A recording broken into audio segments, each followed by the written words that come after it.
The soft rhythm of a distant clock echoes through the quiet air, steady and patient, marking the slow passage of time. Imagine the world of Britain between 1837 and 1901 under the long and careful reign of Queen Victoria. The candlelight is low, the air faintly scented with coal smoke and lavender, and outside, the streets of London rest beneath a soft fog. It is a world that moves with deliberate grace, a place where every gesture, every glance, every breath is measured. In this world, there are more than 500 rules for daily living, not written in stone, but memorized in posture, tone, and silence. The Queen Victorian era was a symphony of restraint. The heartbeats of its people pulsed beneath layers of fabric, behind lace curtains and polished doors. It was an age that valued composure above comfort, discipline above ease. To belong to polite society was to know how to move through the day as though one were performing a quiet, unending dance. One step, one gesture, one word at a time. In this dance, the smallest motion mattered. The way a person held a teacup could define their class. The angle of a head while offering a greeting might elevate or ruin a reputation. It was a world where etiquette was not decoration, but structure, the invisible framework holding the social order together. To understand this time, we begin not with noise or grandeur, but with quiet precision. Between 1837 and 1901, England expanded its cities, its industry, and its empire. Steam engines cut through misted countryside, factories hummed, letters and newspapers moved faster than ever before. Yet beneath all this progress lay a profound longing for control. The old order of land and lineage was giving way to the new middle classes, merchants, clerks, bankers, industrialists, people who needed guidance on how to behave in a changing world. They looked to books, to advice columns, to the language of manners that promised stability when everything else was shifting. In this society, etiquette became both armor and anchor. For the gentleman and the lady, knowing the rules was not optional, it was survival. How to enter a room, how to greet an acquaintance, how to walk, how to sit, how to dine, even how to smile. These rules filled hundreds of manuals printed in fine script and bound in leather, manuals that explained how to exist gracefully in every imaginable circumstance. There was a right way to open a letter, a proper way to decline an invitation, a correct moment to remove one's gloves. Nothing was too small for instruction, because small things built the illusion of perfection. Imagine a morning in London, the kind of morning where frost gathers on the window glass and a single carriage wheel creaks over cobblestone. Behind each door lives a family shaped by these invisible codes. The father, reading his newspaper at breakfast, folds it at the precise angle so as not to appear careless. The mother, dressed in silk trimmed modestly with lace, speaks in a calm and even tone, her voice controlled, her posture unyielding. Children learn early to bow, to curtsy, to speak only when spoken to. The servants too move through this choreography, unseen, unheard, but vital to the rhythm of the household. 500 rules may sound like chains, but to Victorians they were a kind of peace. When every motion has meaning, life feels predictable. There is no confusion about what to do, no awkward guessing, no visible error. The rules offer comfort, much like the steady ticking of a clock at night. They tell you where to stand, when to speak, how to appear calm, even when your heart is uncertain. In this sense, etiquette became its own form of safety, a language that everyone could read, even in silence. But this safety came at a price. To maintain the calm surface of society, emotion had to be softened, desire hidden, pain restrained. To weep in public was to invite judgment. To laugh too loudly was to risk ridicule. The ideal Queen Victorian life was serene, poised, measured, like a painting where the colours never stray beyond their frame. Yet beneath that stillness, people still longed, dreamed, and faltered. The etiquette books did not speak of that, but everyone understood. The rules were a way to hold the world steady, to protect something fragile beneath. The world outside, however, was far from steady. The Industrial Revolution filled the cities with smoke and sound. Trains crossed the countryside, carrying both wealth and worry. New fortunes rose from trade and invention, while old aristocratic families struggled to maintain their titles. Between the poor and the prosperous lay a vast and growing middle ground, people determined to appear respectable, to prove their worth through manners. Etiquette, therefore, was more than courtesy. It was a ladder. Each rule followed, each detail mastered, was a rung that lifted a family closer to acceptance. For the Victorians, the day began not with freedom, but with form. Morning, noon, and night each carried their own rituals. A proper lady rose early, her schedule dictated by expectation. She spoke softly to her maid, took tea precisely at the right temperature, and moved through her home as if guided by invisible music.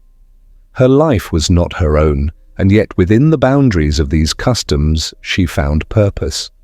Order became comfort. Repetition became identity.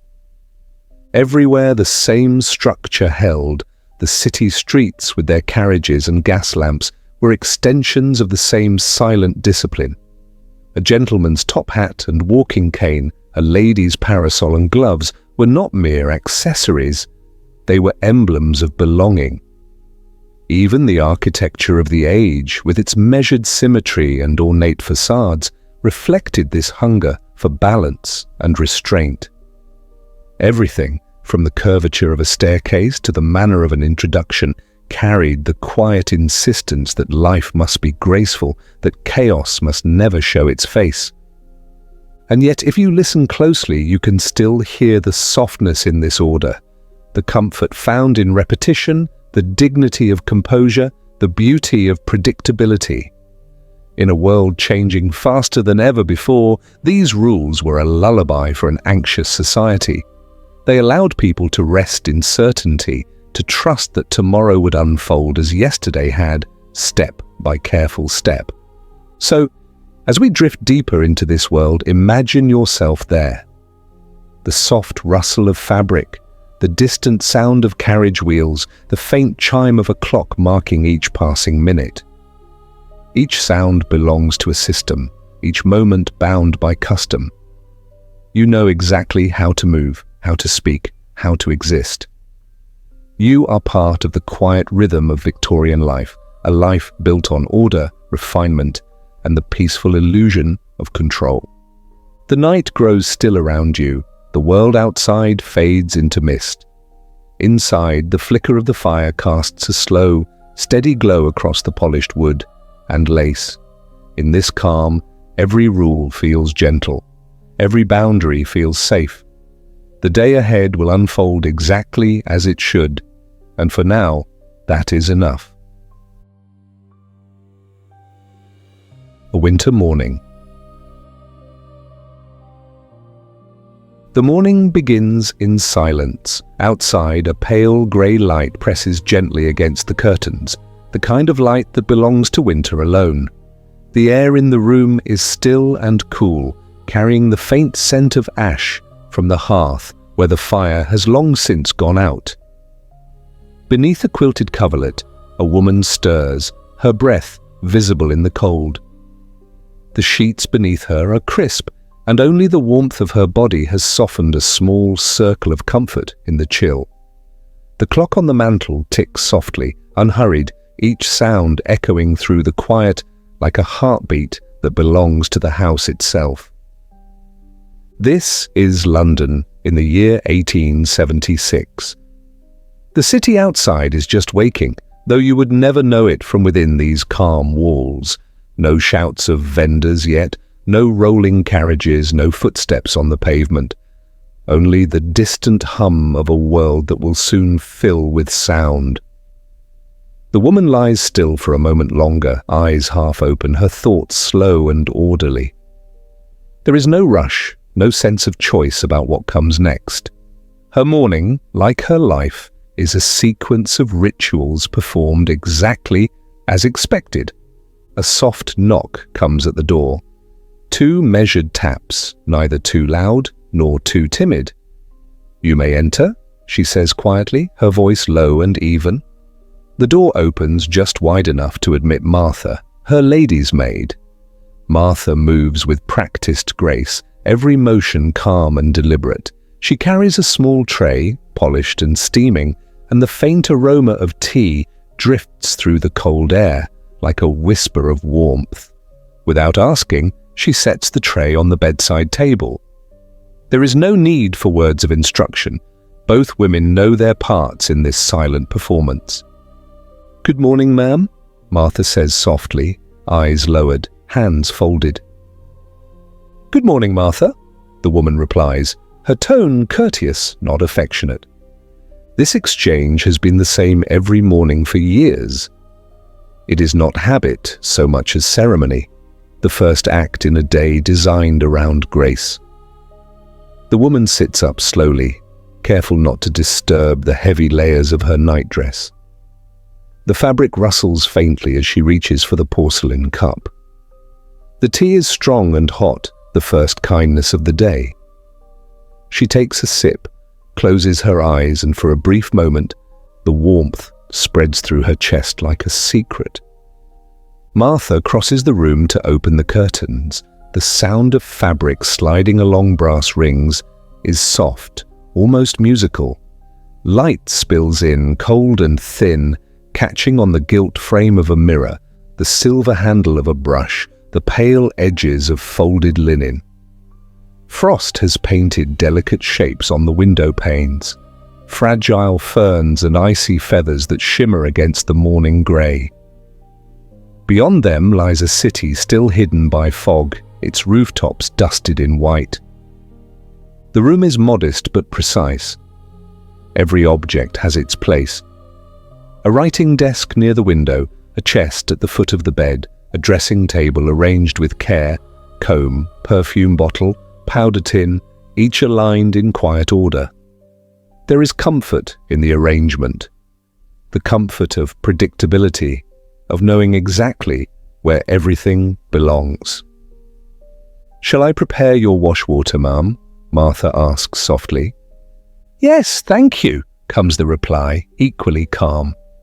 Martha disappears briefly into the adjoining dressing room, returning with a porcelain basin and a small pitcher of steaming water. The scent of soap drifts through the air, faintly floral, faintly medicinal. The woman dips a cloth, wrings it out with steady hands, and presses it gently to her face. The warmth bites at first, then soothes. This moment, too, follows a pattern. Every morning begins the same way, the slow return from sleep to formality, from softness to structure. She washes her face and neck, dries them with a linen towel, then runs a brush through her hair. Her movements are unhurried but deliberate, each one familiar. There is no music, no conversation, only the faint ticking of the clock and the whisper of the brush through her hair. The rhythm of it is almost hypnotic. When she finishes, Martha is already there, holding a neatly folded garment, the first of many layers she will wear today. "Your undergarments, ma'am," she says, as though announcing the next step in a dance. The woman nods, and together they begin the quiet routine of dressing.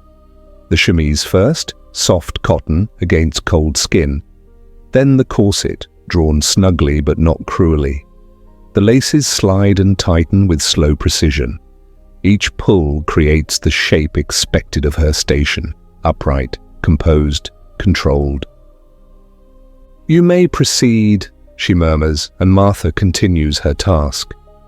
When the corset is set, the woman breathes shallowly, adjusts her posture, and feels herself settle into the form society demands.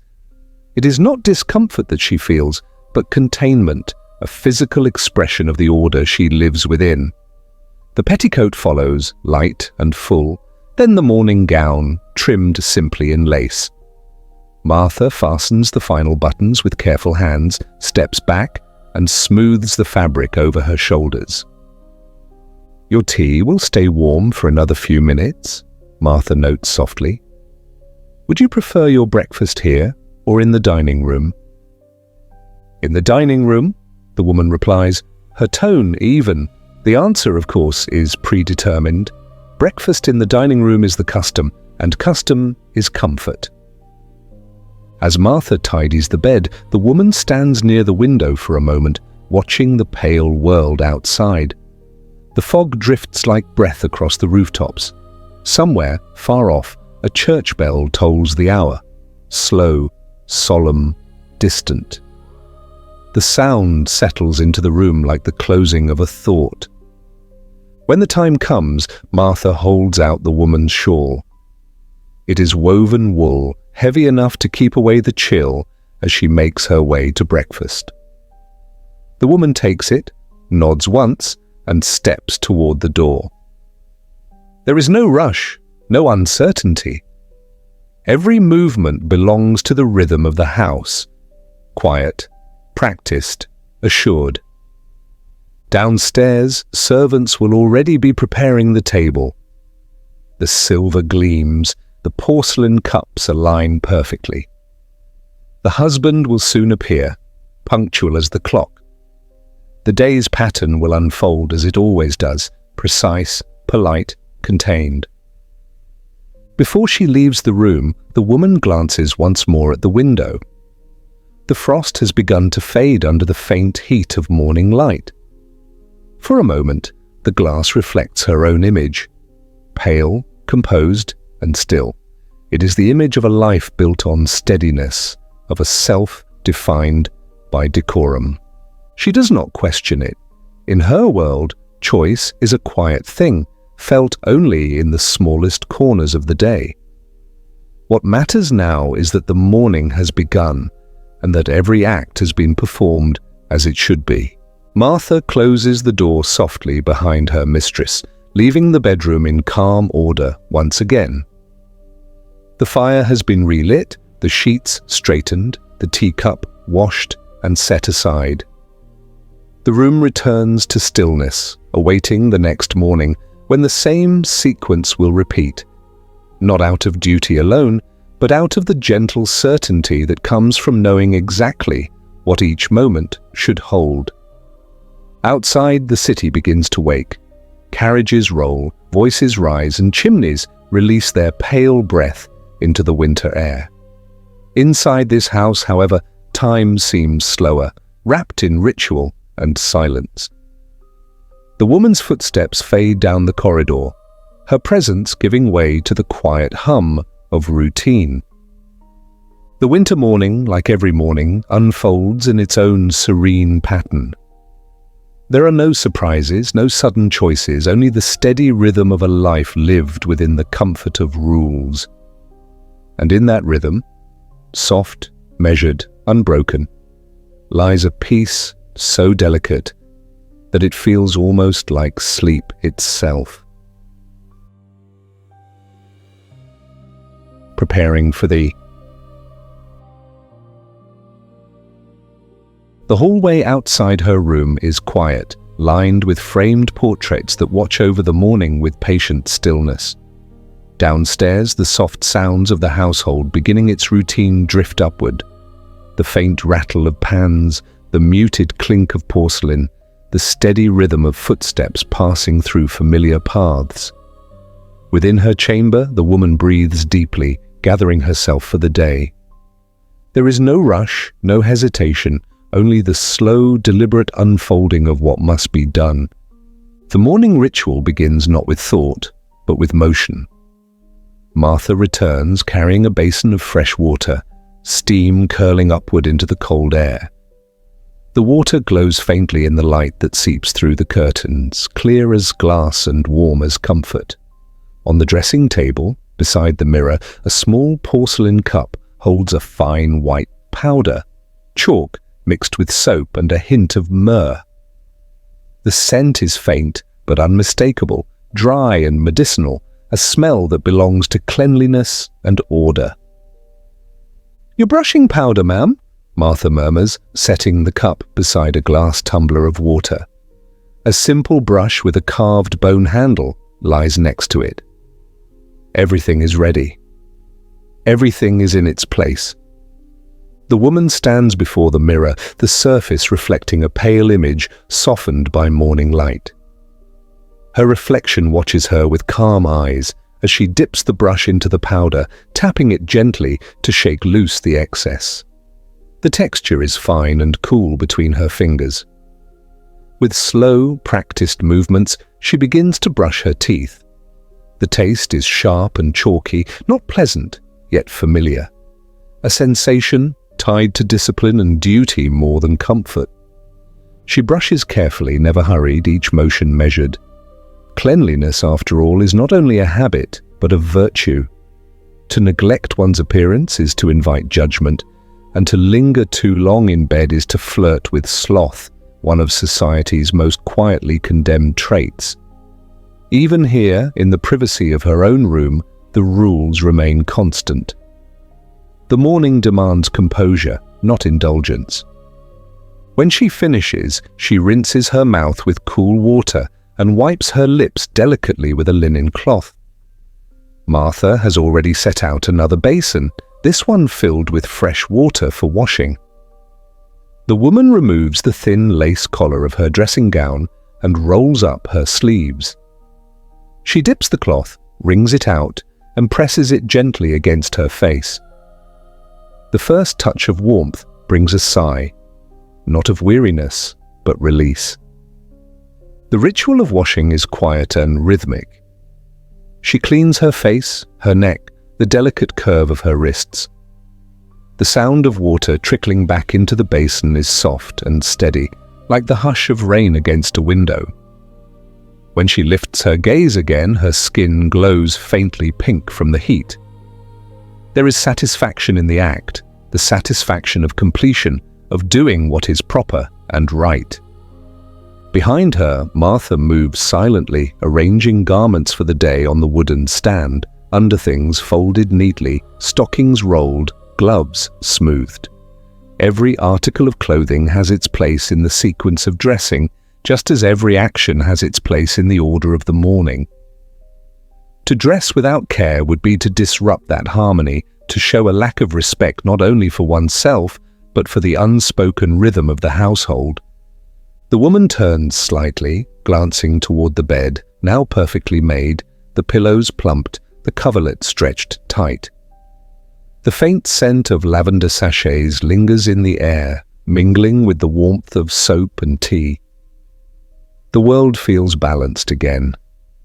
The smallest details, the polished glass, the folded towel, the brushed hair, restore a sense of quiet mastery over the day. As she continues her preparations, the room fills with soft, steady motion. A drawer opens, a clasp clicks, fabric rustles faintly as Martha shakes out a gown to air the folds. The faint sound of a clock striking the quarter hour drifts through the air. Another gentle reminder of time passing, never rushed, never stalled. She takes a final look in the mirror.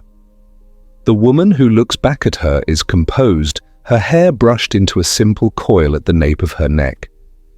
No powder, no rouge, no adornment yet. Only the clean lines of a face shaped by habit and serenity. Her expression is neither proud nor weary. It is still balanced, as though carved from the quiet itself. Outside, the light grows stronger. The fog that cloaked the city has begun to lift, and the faint hum of movement begins to thread through the silence. The sound of a carriage rolling down the street, the cry of a milkman in the distance, the faint toll of a church bell, calling the faithful to morning prayer. These sounds weave together with her own motions, creating the calm rhythm of a world awakening under discipline and order. Martha returns to remove the basin, her footsteps soft against the rug. "Will you require anything further, Mom?" "No, thank you," the woman answers, her voice low. "That will be all for now." Martha curtsies slightly, gathers the porcelain, and slips quietly from the room. The door closes with a gentle click, leaving behind only the quiet hum of the ticking clock and the slow warmth spreading through the air. The woman takes another sip of tea from the cup that has cooled slightly on the table. The taste is mild now, soothing. She sets it down, folds her hands in her lap, and allows herself a single, steady breath. The morning has unfolded exactly as it should, without surprise, without haste. Every motion has found its place, every moment has followed the one before it with perfect grace. In the quiet stillness, time feels suspended. The world outside may be shifting and loud, but within these walls, life remains deliberate, softened by ritual and repetition. The act of preparing, of brushing, washing, arranging, is more than routine. It is a quiet assurance that order still exists, that calm can be summoned by simple, faithful acts. As the last of the steam fades from the basin and the warmth of the water becomes only memory, she stands a little taller. The day is waiting. Yet for a few more seconds, she lingers in the quiet calm she has created. The peace of a morning, begun in discipline, in stillness, in perfect sequence. Dressing and the corset. The light in the room has softened into a muted gold, filtered through gauzy curtains that sway ever so slightly in the chill of the morning air. The quiet hum of routine continues, steady and unbroken, like the faint rhythm of a lullaby that never truly ends. On the chair near the dressing table, a cascade of fabrics waits: linen, cotton, silk, each folded with care, each destined to become a layer of the day's armor. The woman stands before the mirror once more, her hair coiled neatly at the nape of her neck, her face serene. Behind her, Martha moves with the calm precision of someone who has repeated these same motions countless times. On the wooden stand beside them, the corset lies ready, a pale ivory garment. Its whalebone stays gleaming faintly in the morning light, its laces trailing like quiet whispers down the back. Martha lifts it gently, careful not to crease the fabric. "If you please, ma'am," she says softly, the words barely more than breath. The woman turns, raising her arms slightly, allowing the garment to be placed around her torso. The fabric is cool against her skin, smooth, structured, waiting to mold itself to her shape. The air feels still, expectant. With deft, practiced fingers, Martha begins to draw the laces. The first pull is light, the second firmer, the sound of tightening fabric soft but certain. Each motion brings the corset closer, closer, until the garment hugs the woman's body with precise restraint. There is no complaint, no discomfort voiced. The act itself is familiar, almost meditative. The rhythm of tightening is slow and steady. Pull, pause, tie. The same every morning, the same every year. As the corset closes around her, the woman feels her breath shift. Not lost, but reshaped. Her ribs move less freely now, her posture naturally straightened. Shoulders settle, spine elongates. Her breath becomes light, measured, deliberate. To breathe too deeply would be improper. To sigh too freely would seem careless. The corset ensures that grace is not an act of will, but of design. "There, ma'am," Martha murmurs. "Comfortable?" "Yes, perfectly," the woman replies, her tone calm and steady. Comfort, of course, is not the true purpose. The corset's embrace is not meant for softness or rest. It is the silent language of propriety, a promise of discipline. It tells the world that the wearer possesses control of body, of movement, of desire.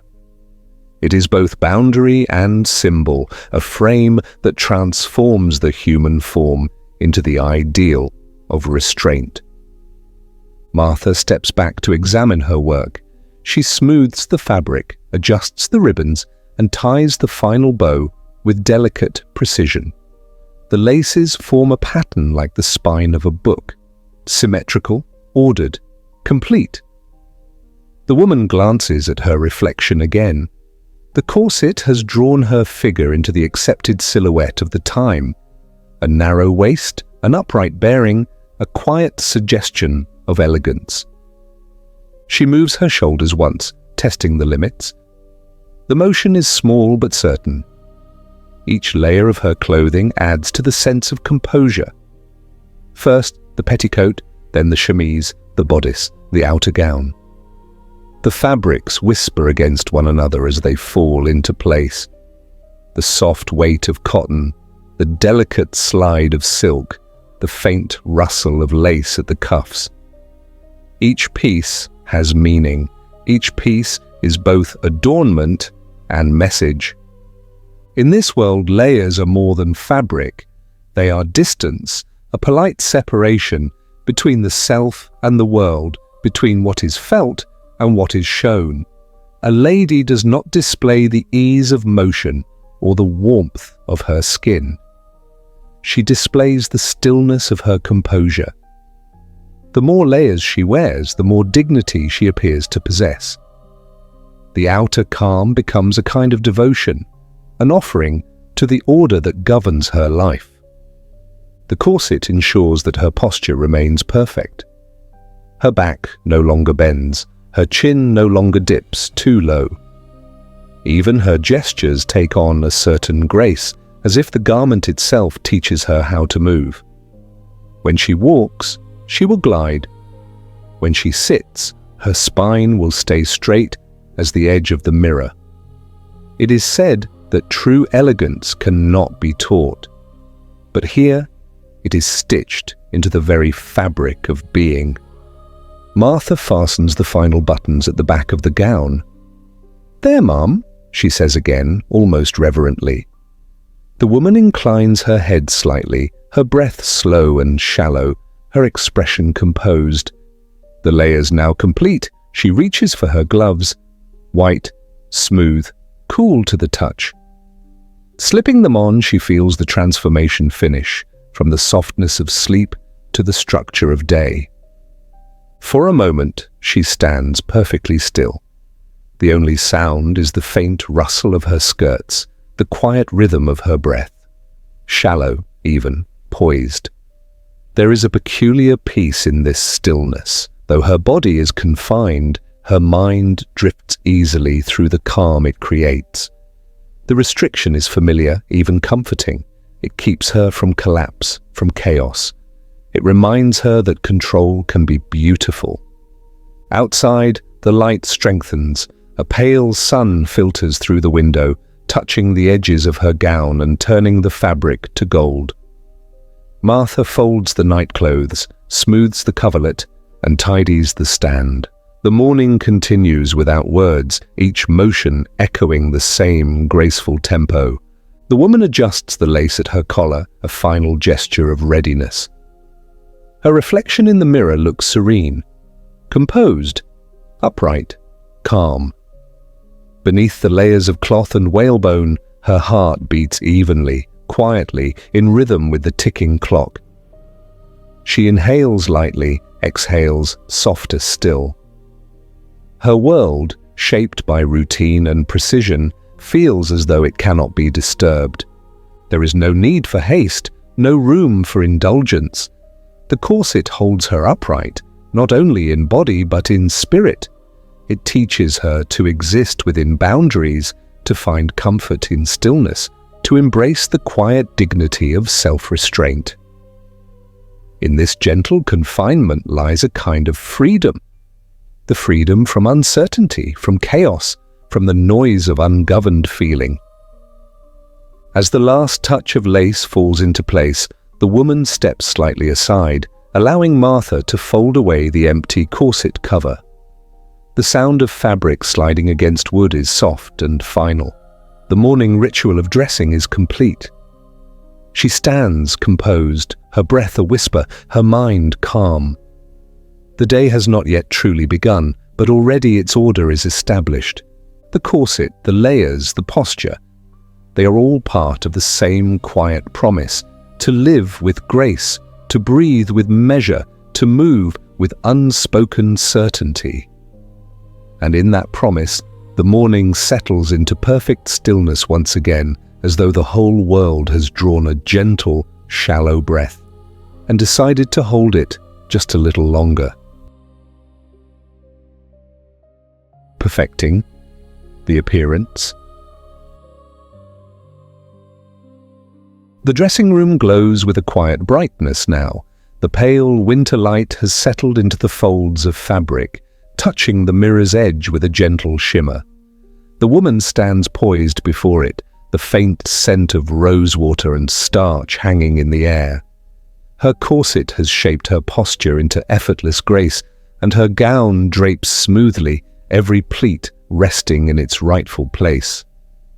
The hardest part of preparation is over, and now comes the soft art of refinement, those last delicate gestures that turn order into elegance. Martha moves quietly behind her, arranging brushes and pins upon a tray lined with velvet. Each object seems to gleam in anticipation, the small comb of tortoiseshell, the ivory-handled brush, the fine pins with pearl tips. No motion is wasted. Each movement, slow and sure, carries the rhythm of calm necessity. The woman sits before the mirror, back straight, hands folded lightly in her lap. Her hair, thick and smooth, has already been brushed into a gentle sheen. Now Martha divides it with precision, creating even sections that fall like strands of silk through her fingers. She twists and coils the hair carefully, tucking it into an elegant chignon at the crown of the head. The motion is slow, almost hypnotic. The faint scrape of the comb, the soft hiss of hair gliding through the brush, the whisper of pins being pressed into place, all blend into a quiet lullaby of composure. When it is finished, a few delicate curls are drawn loose around the temples, framing her pale face. Nothing extravagant, nothing that might seem to invite notice. Perfection, in this time, lies in restraint. "Would you like a ribbon today, ma'am?" Martha asks gently. "A narrow one, perhaps." "The grey." Martha nods and ties a soft grey ribbon around the base of the chignon. It rests there like a shadow, subtle but certain. The woman examines her reflection and offers a single nod of approval. In the mirror, her face appears still and luminous, calm, unadorned, like porcelain warmed by the faintest light. On the dressing table sits a small array of powders and pots, yet she uses them sparingly. She dabs a trace of rice powder along her cheeks and forehead, softening the sheen of skin. The result is a paleness that speaks of refinement, the mark of those untouched by the harshness of labor or sun. Color is for flowers, not for faces. To appear too vibrant is to appear ungoverned. A hint of pomade touches her lips, giving them a gentle sheen rather than color. Her brows are brushed lightly, her lashes left bare. The natural face, faintly pale and serene, conveys virtue, modesty, and control. The art of appearance here is not transformation, but concealment, the quiet denial of vanity beneath the illusion of purity. In the silence, the faint ticking of the mantel clock continues its patient rhythm. Outside, the fog has thinned, and the light from the window has turned softer, almost golden. The world is beginning to move, but inside this room, time stretches tenderly, as though the air itself refuses to hurry. Martha retrieves a small wooden box from the side table and opens it to reveal gloves and jewelry. The woman selects a pair of cream-colored gloves, sliding her fingers into them with careful ease. The gloves are smooth and snug, forming a second skin that separates her from the world beyond. Their length reaches her wrists, where they meet the lace cuffs of her gown. Next comes the brooch, a delicate piece of mother-of-pearl framed in gold. It carries no sentiment, no photograph, no secret meaning. It is chosen purely for harmony, for how it catches the light without calling attention to itself. Martha pins it carefully at the base of the collar, and the woman adjusts it slightly until it sits perfectly centered. From another drawer come the day's accessories: a narrow silk shawl folded neatly, a small handkerchief embroidered with her initials, and her hat resting on its stand. The hat is modest, with a short brim and a cluster of fabric flowers in muted tones. It will suit the grey ribbon and the quiet elegance of the gown. Each object has a time, a place, and a purpose. Morning requires restraint, muted colors, minimal jewelry, a look of purity and control. The afternoon will invite a touch of liveliness, perhaps a brighter ribbon, perhaps the shimmer of a small cameo at the throat. Evening, later still, will allow softness and sparkle. But for now, in the still hush of the morning, gentleness is the rule. She rises from the chair as Martha steadies the mirror behind her, checking the fall of the gown, the symmetry of each line. The woman's reflection seems almost untouchable, a living portrait painted in shades of light and quiet. There is no excess, no misstep. Even her pale complexion, once the result of cold, now gleams faintly, as though serenity itself has chosen to rest upon her skin. "Shall I bring your walking gloves as well, ma'am?" "Not yet," she answers softly. "After breakfast will be soon enough." Martha nods, her voice low, her steps light upon the carpet. The faint rustle of fabric follows her as she retreats to tidy the table, returning each brush and pin to its appointed place. The air smells faintly of rose oil and linen, the scent of morning well begun. The woman lingers a moment longer before the mirror. The calm face staring back at her is not vanity, it is composure. To the world outside, this will be the face of respectability, the visible sign of a life lived within proper bounds. She does not smile, she does not frown. Her expression is the perfect balance between awareness and stillness.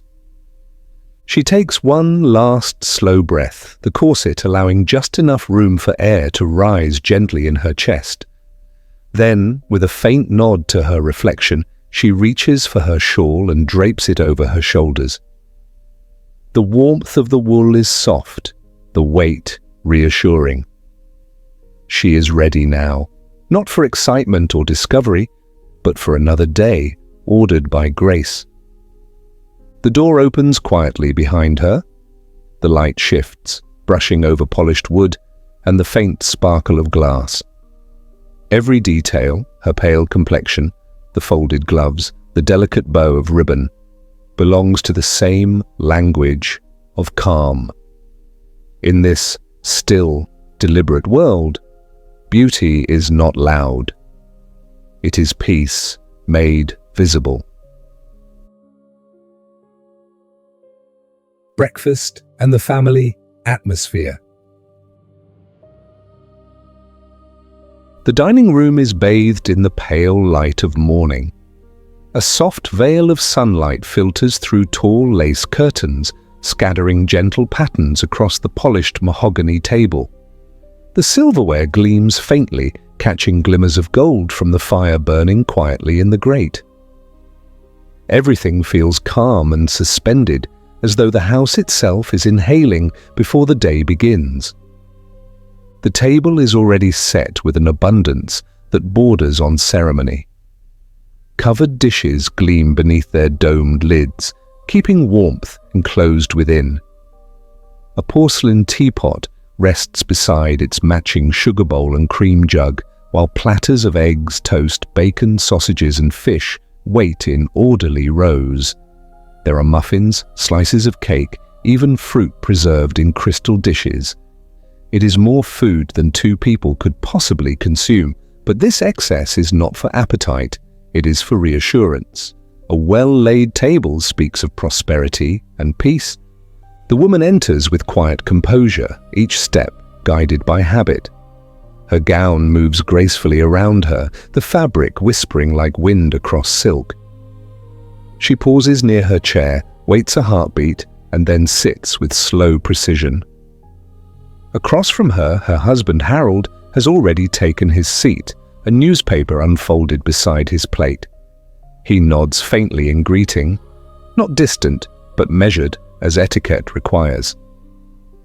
"Good morning," she says, softly. "Good morning, my dear." Their voices blend easily into the rhythm of the room. There is no need for elaborate conversation yet. Mornings are gentle affairs, ruled by quiet civility. A servant moves discreetly between them, filling their cups with steaming tea. The aroma of Ceylon mingles with the faint scent of butter and toast. The woman lifts her cup with delicate precision, her gloved fingers curved lightly around the handle. Each motion is deliberate.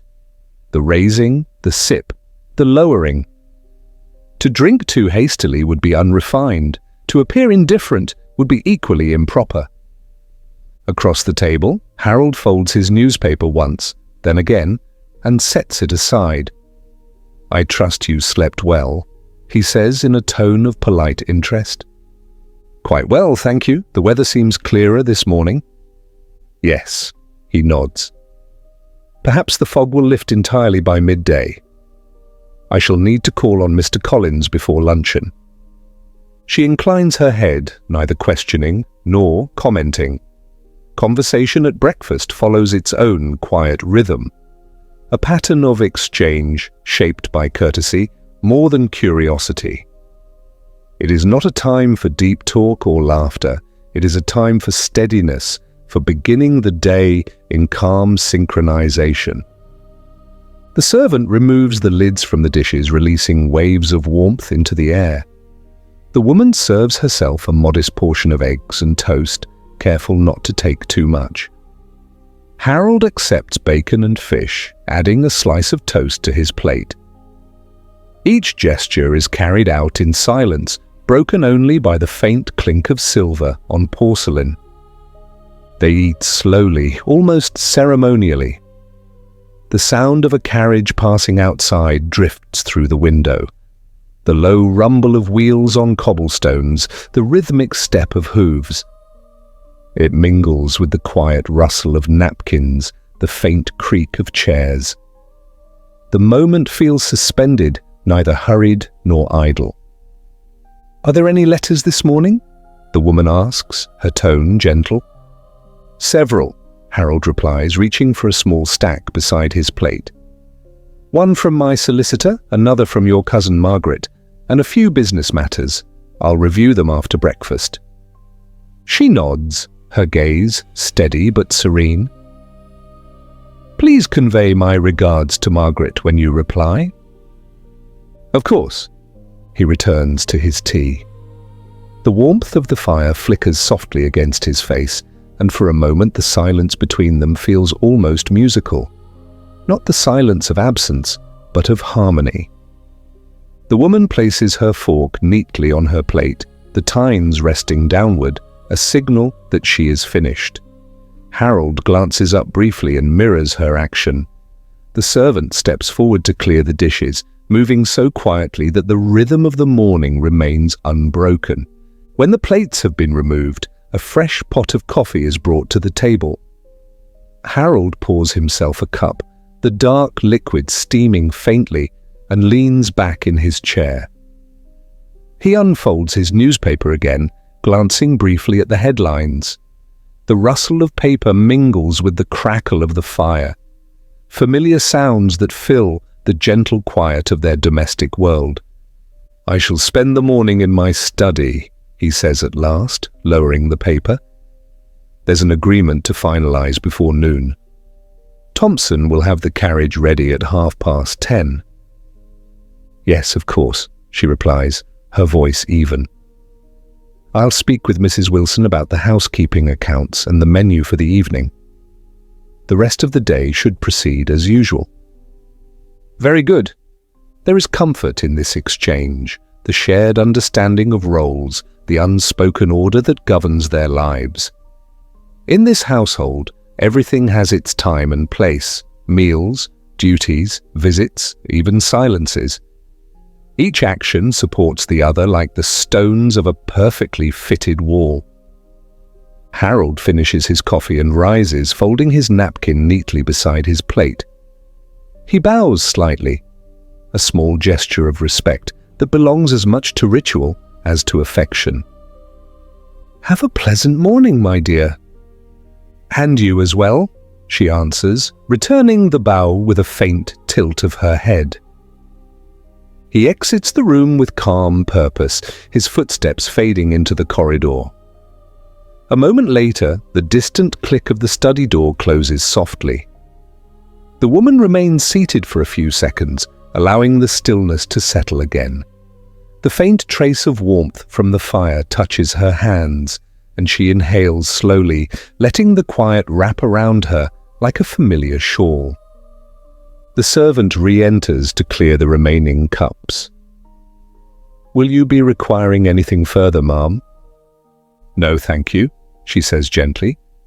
"I shall ring if I need anything." When she is alone again, she glances around the room.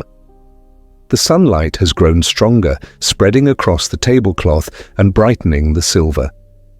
The scent of tea lingers faintly in the air. The morning, in its ritual perfection, has passed just as it should. Calm, balanced, proper. Rising from her chair, she smooths the folds of her gown. The day ahead lies neatly arranged in her mind, reviewing the accounts, speaking with the housekeeper, attending to correspondence. Every task will be completed with quiet precision, each one another small act of order. As she leaves the dining room, her gloved hand rests lightly on the polished edge of the doorframe. For a brief moment, she pauses to listen. To the fading echo of footsteps, to the distant ticking of the hallway clock, to the muted rhythm of life unfolding within these walls. Outside, the street has awakened fully. Carriages move steadily, their sound softened by the cold air. Somewhere nearby, church bells begin to chime the hour. The woman steps into the corridor, her mind calm, her breath steady, the quiet weight of responsibility settling gently around her shoulders. The morning, with all its rituals and courtesies, has ended exactly as it began, in grace, in rhythm, in peace. The household and its quiet order. The morning deepens into a calm brightness as the woman makes her way through the hall. The faint echo of her steps follows her across the polished floor, soft and unhurried. A clock chimes the hour in the distance, its sound clear and patient. The household is already in motion, though no one rushes. Every footstep, every voice, every opening of a door occurs with gentle precision. She enters the small morning room where the housekeeper, Mrs. Wilson, is already waiting. A large ledger rests open upon the table, its pages filled with careful handwriting. Columns of numbers, lists of linens, schedules for cleaning, all laid out in perfect order. The faint scent of ink mingles with the aroma of freshly polished wood. "Good morning, Mrs. Wilson," she says softly, settling into the high-backed chair beside the window. "Good morning, Ma'am," Mrs. Wilson replies with a respectful nod. Her voice carries the calm steadiness of one who has served for many years. "I've prepared today's notes, if you'd care to review them." The woman inclines her head. "Yes, please." Mrs. Wilson opens the ledger further and begins to read in her measured tone. "The silver in the dining room has been cleaned and returned to its case. The laundry from yesterday is drying in the yard. The cook requests your approval for tonight's supper, a roast and 2 vegetables. The grocer has promised to deliver the tea and sugar before noon." Each report falls into the air like a drop of water, clear and complete. The woman listens attentively, nodding at intervals, her gloved hand resting lightly on the table's edge. "And the drawing room curtains?" she asks when the list pauses. "They are being brushed and shaken, Ma'am. I expect them to be rehung by early afternoon." "Very good." A silence follows, not awkward, but peaceful. The light shifts across the floor, illuminating the edges of the ledger. The rhythm of the household is as steady as breath, the unending pattern of work performed with care and respect. Mrs. Wilson turns another page, revealing the weekly schedule. Tomorrow, the parlour carpets will be beaten. On Wednesday, the silver will be checked again, and the household linens inspected for wear. The woman traces one gloved finger down the neat columns of writing. Every entry, every task is recorded in the same delicate hand. There is something soothing in the precision of it, the way each hour has already been accounted for. "Thank you, Mrs. Wilson." "Everything appears quite satisfactory," she says quietly. "Please remind the maids to take extra care with the guest room linens. Lady Caroline will be visiting next week." "Of course, Ma'am. I'll see to it at once." The woman closes the ledger gently, her fingertips brushing over the soft texture of the leather cover. The act feels almost ceremonial, the closing of the morning's order.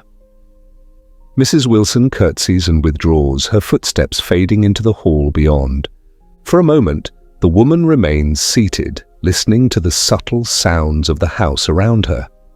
Somewhere, water runs faintly, a maid filling a basin. From the kitchen below comes the low murmur of voices, the rhythmic clatter of pot. The entire household moves as one body, quiet but alive, each member following an invisible thread of routine. She rises and moves toward the window. Outside, the garden lies still beneath a soft winter light. Frost glitters faintly on the hedges, and the air shimmers with that peculiar hush that only cold mornings bring. Beyond the gate, a delivery boy carries a basket of goods toward the servants' entrance. Everything is in motion, but nothing is hurried. Turning from the window, she crosses the room to her writing desk. On it sits a small notebook bound in green cloth, her personal record of household matters. She opens it and begins to write in even lines. Monday, breakfast satisfactory. Groceries due before noon. Remind Martha of mending required for lace cuffs. Check parlour flowers before luncheon. Her handwriting is small and neat, almost decorative in its precision. Each word anchors the day, giving it shape and order. When she finishes, she closes the book with quiet satisfaction and returns it to its drawer. A soft knock sounds at the door. "Come in," she says gently. Martha appears, curtsying. "The laundry maid asks if you'd like to review the new tablecloths, Ma'am." "Yes, bring them here." Moments later, 2 folded linens are placed on the table. The woman inspects them carefully, running her fingers along the stitching. The fabric smells faintly of soap and sun. "These will do nicely," she says. Tell her they are approved." "Yes, ma'am." Martha curtsies again and withdraws. The quiet returns, seamless and complete. The woman breathes in slowly, feeling the steady rhythm of the day settle around her like a familiar melody. Every action, from the folding of a napkin to the scrubbing of the floors, fits within this larger harmony. The household is not merely a place to live, it is a living organism of balance and duty, of calm purpose, repeated endlessly. She glances at the clock, nearly 11. Soon it will be time for her morning walk, but for now, there is stillness. The soft ticking fills the room like a heartbeat. Below, the faint sound of laughter drifts upward, the servants sharing a quiet joke in the kitchen. It lasts only a moment before fading back into silence. Even joy here has its boundaries, folded neatly into the rhythm of work. She returns to her chair, hands folded in her lap. The order of the house surrounds her, not confining, but comforting. It is a gentle architecture of days, every detail accounted for, every hour given its purpose. The fire crackles softly in the grate. A beam of sunlight catches the edge of the silver teapot on the sideboard, and for a moment the light seems to linger there, suspended in air. Everything is in its place, everything moves in quiet harmony. And in that quiet, the woman allows herself a single deep breath, not of weariness, but of calm. The day unfolds, as always, in the soft rhythm of order. Out on the street and the etiquette of public life. The late morning light drifts softly through the parlour windows, painting the carpet with faint patches of gold. The air carries the scent of coal smoke and distant bread ovens from the streets beyond. It is time, at last, to step outside. The woman stands by the wardrobe as Martha kneels beside an open trunk, selecting garments with practiced care. The air hums with quiet readiness, not excitement, but the composed rhythm of preparation. The walking dress lies neatly folded, its weight heavier than her indoor gown. The colour is a deep, restful blue, trimmed with narrow bands of black silk.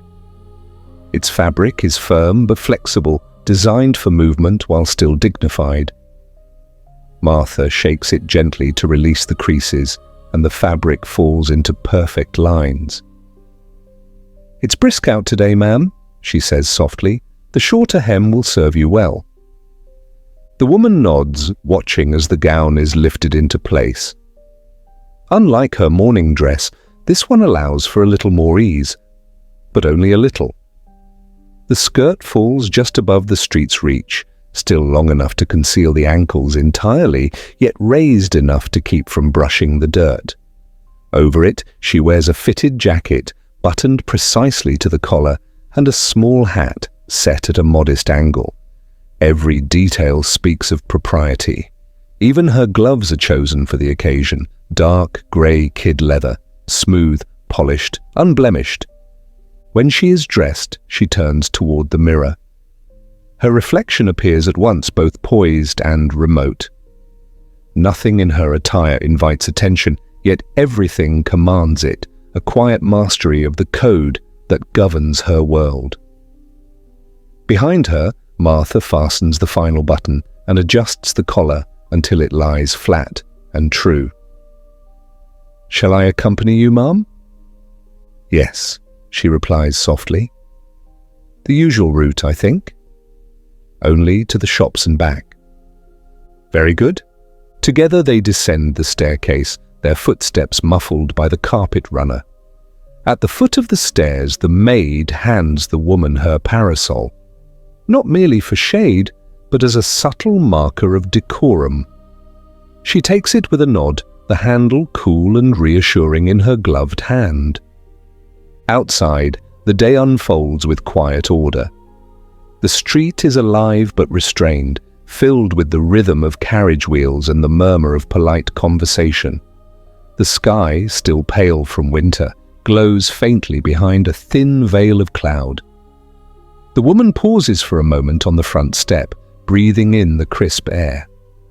The faint scent of chimney smoke mingles with that of damp stone and horses passing. Martha follows one step behind as they set off down the pavement. The city moves around them like a slow current, not chaotic, but measured. Men tip their hats as they pass, offering brief nods of acknowledgement.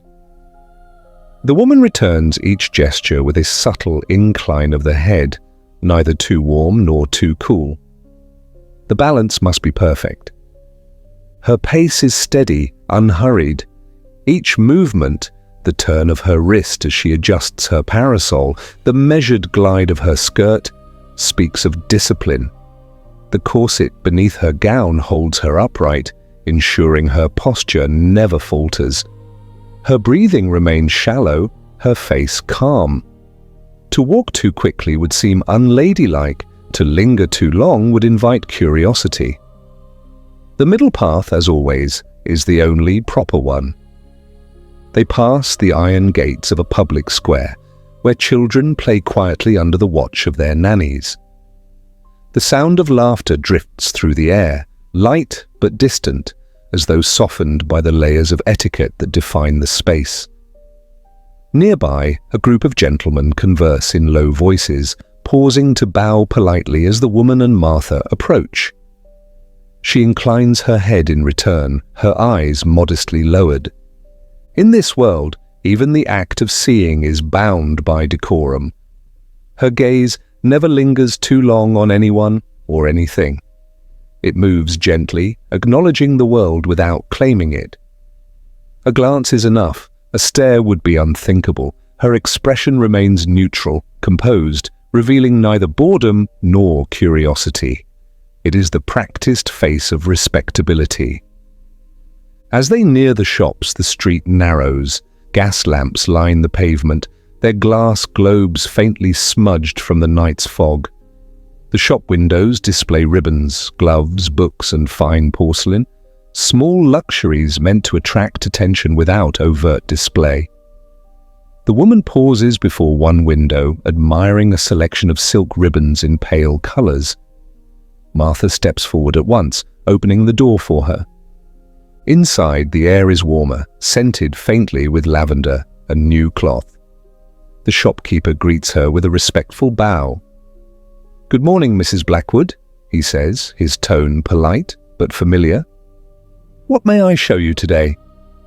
"Something suitable for trimming an evening gown," she replies softly. "Perhaps in silver or pale blue?" "Of course, ma'am." He disappears into the back room and returns with a small box of ribbons, which he lays out across the counter like treasures. The woman examines each in turn, fingers gliding lightly over the silk. She speaks little, but her choices are decisive. To deliberate too long would seem indecisive. To choose too quickly would seem careless. "This one, I think," she says at last, selecting a ribbon the color of mist. "An excellent choice, ma'am."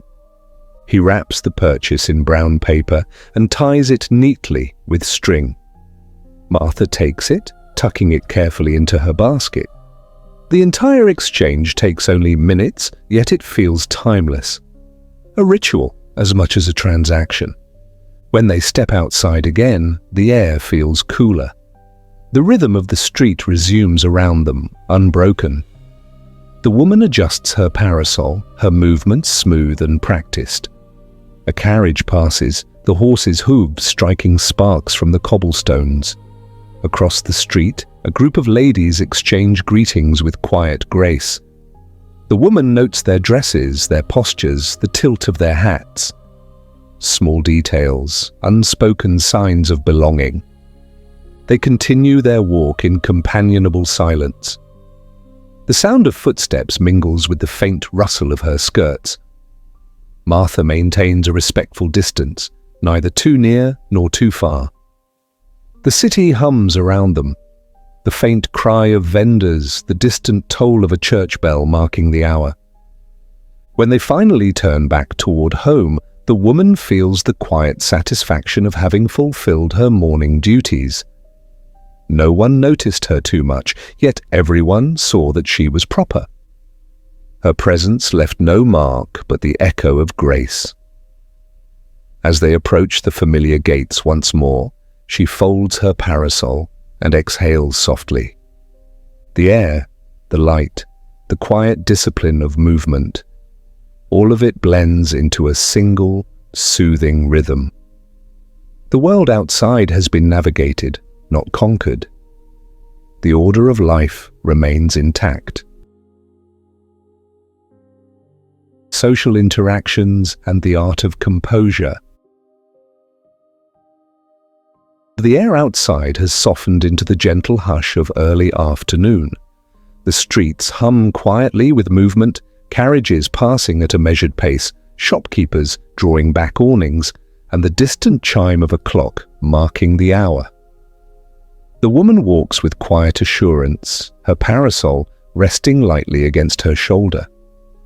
Each step is deliberate, the rhythm steady. Every motion belongs to a choreography she has practiced her entire life. Social encounters in this world are less about conversation than about control. The art lies not in what one says, but in what one withholds. The woman understands this deeply. As she turns onto the main promenade, her expression settles into that serene stillness expected of her class. Neither smile nor frown, it is the perfect calm of moderation, the face of dignity. Ahead, a familiar figure appears, Mrs. Ellington, a neighbour of respectable position. The woman's pace slows slightly, enough to prepare for the meeting. When their eyes meet, she inclines her head with precise grace. The gesture is neither too brisk nor too languid. "Mrs. Ellington," she says softly, allowing the faintest trace of warmth into her voice. "Mrs. Blackwood, how very pleasant to see you out today." Their gloved hands lift in a restrained half-motion, the mere suggestion of a handshake before falling back to their sides.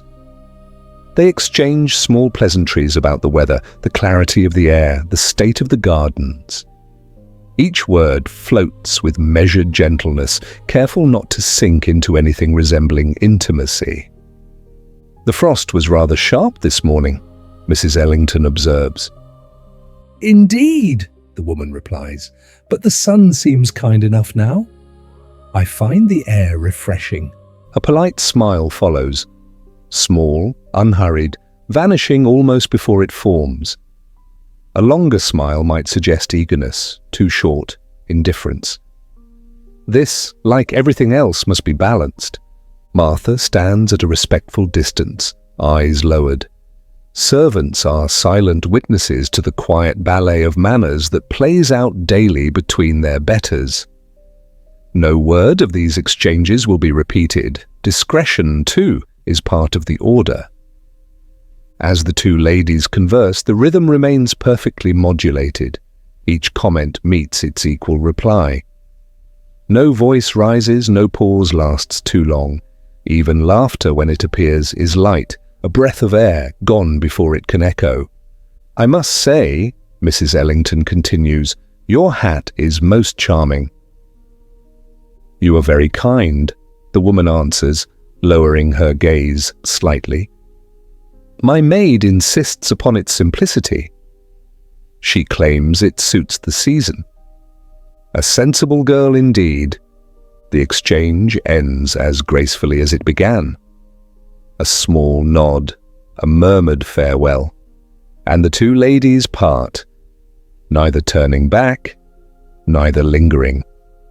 The encounter leaves no mark but the faint afterglow of civility, like the trace of perfume in still air. The woman continues her walk, her thoughts quiet. In her world, these interactions are as necessary as breath. Each one reaffirms her place in the intricate web of society. A misstep, a smile too bright, a tone too informal. could unravel years of careful composure. But to move correctly within these rules brings peace, a calm sense of belonging. She approaches the square where more familiar faces appear, a gentleman from church, the vicar's wife, two young ladies walking arm in arm. To each, she offers the same measured acknowledgement. A nod, a faint smile, a quiet word when required. The exchanges overlap softly, blending into the gentle murmur of polite life. "Good afternoon, Mrs. Blackwood." "Good afternoon, Mr. Harcourt. I trust your family is well." "Very well, thank you. My wife was just remarking upon your kindness last Sunday." "I'm glad to hear it," she says, bowing her head slightly. "Please give her my regards." And then, as always, the farewell. A step back, a calm turning away, the parasol angled once more, just so. The whole act feels less like speech than like music, a slow, graceful movement through notes everyone already knows by heart. A soft breeze passes through the street, stirring the ribbons on her hat. She takes a careful breath, the corset allowing only a small rise in her chest. The sound of distant bells drifts through the air, a melody of order. Around her, others move with the same composed rhythm, a world built not on freedom, but on restraint, beautifully maintained. As she walks, she observes the people around her, not directly, but with those sideward glances that society allows. A gentleman bows too low to a lady of lesser standing. A young girl laughs too loudly beside her chaperone. Such things are noted silently, stored as gentle reminders of what should never be done.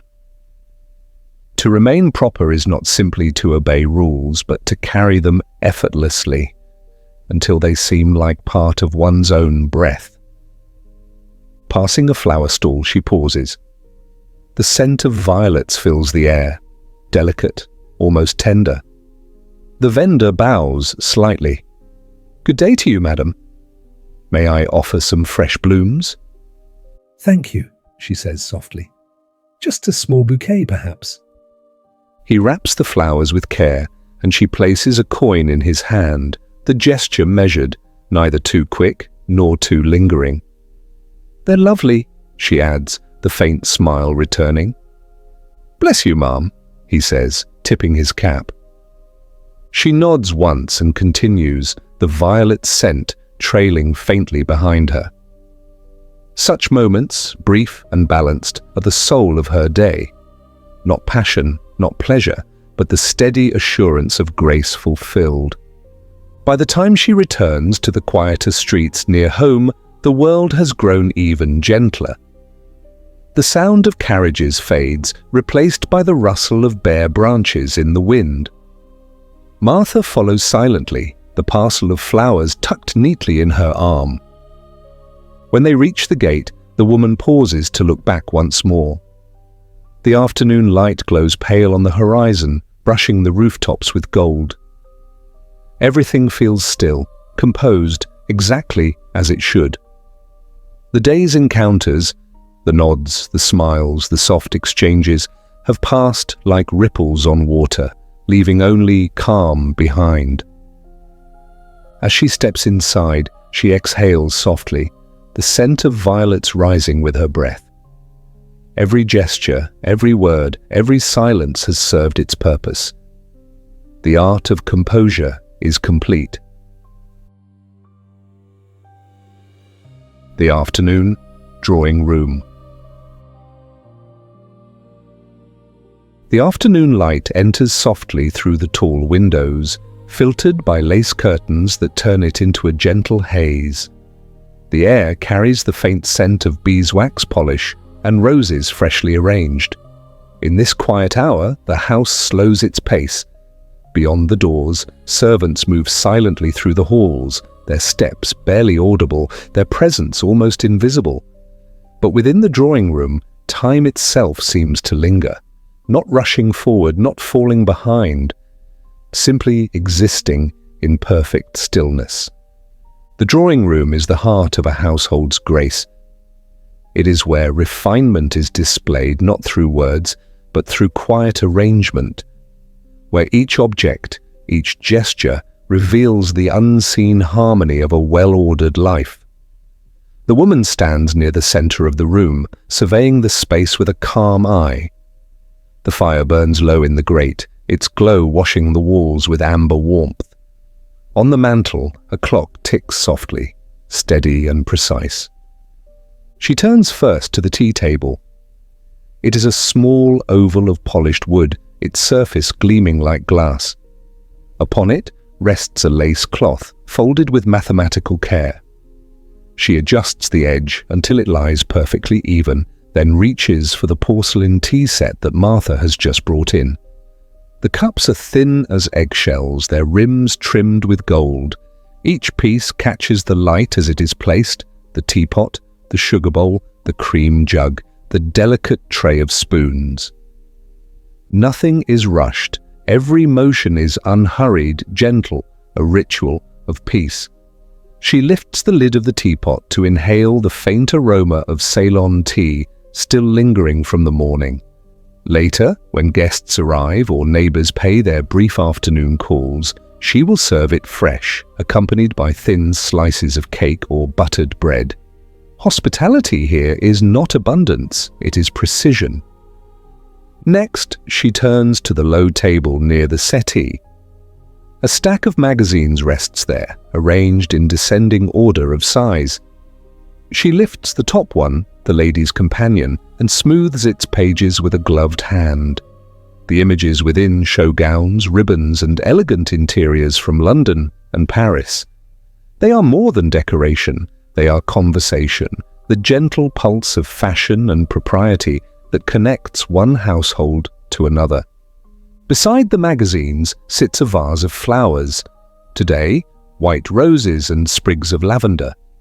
Their fragrance fills the air without overwhelming it. She trims a wilted leaf from one stem and turns the vase slightly so that the best blooms face the room. Small adjustments, imperceptible to most eyes, are the difference between refinement and neglect. Martha re-enters quietly with a silver tray of calling cards. The woman nods. "Set them here, if you please." The cards, neatly arranged, represent the subtle map of her social world. Each one bears a name and address engraved in delicate type. A small rectangle of paper carrying all the weight of civility. To leave a card is to announce one's respectability. To return it is to acknowledge the bond. It is through these silent exchanges that relationships are nurtured and reputations preserved. She picks up the first card and reads it with mild interest. Mrs. Ellington and Miss Clara Ellington. They called earlier in the week. It will be proper to return the visit by Thursday. She makes a note of it in her small ledger.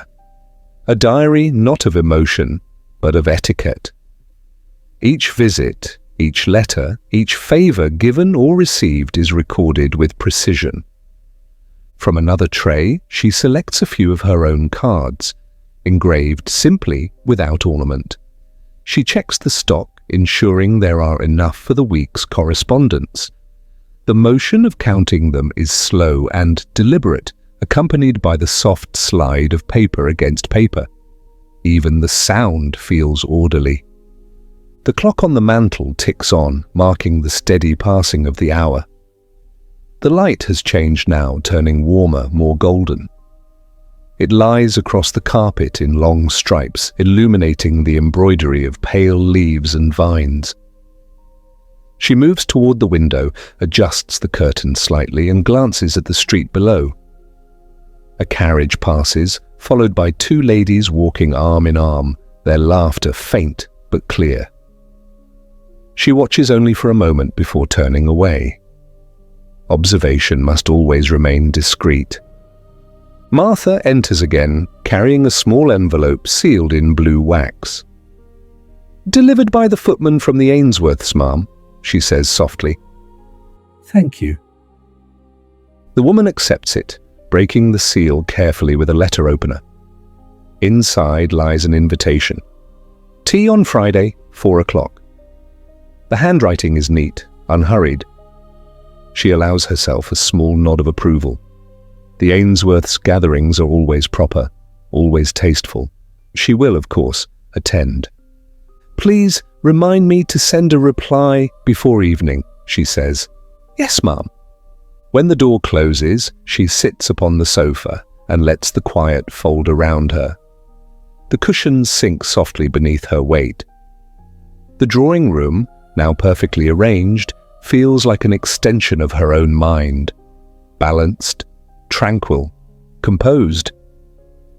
Nothing in the room is accidental.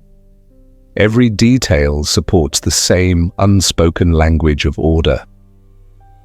Her gaze lingers on the roses again. The petals catch the fading light, glowing softly. She takes one slow breath and releases it, her corset allowing just enough motion to feel the air pass. The faint scent of tea leaves mingles with the fragrance of the flowers, weaving together into a calm that settles deeply in the chest. In this world, the drawing room is more than a space. It is a stage upon which gentility performs its quiet play. To sit gracefully, to speak with moderation, to notice and remember, these are the acts of mastery. Here, the woman's presence is both ornament and anchor. Through her calm gestures, the home itself seems to breathe, in rhythm with her. As the afternoon drifts toward evening, the light dims further. The fire glows more brightly, its warmth deepening the shadows along the wall. She reaches for the silver bell beside her and rings once. The soft chime travels through the house like a thread of music.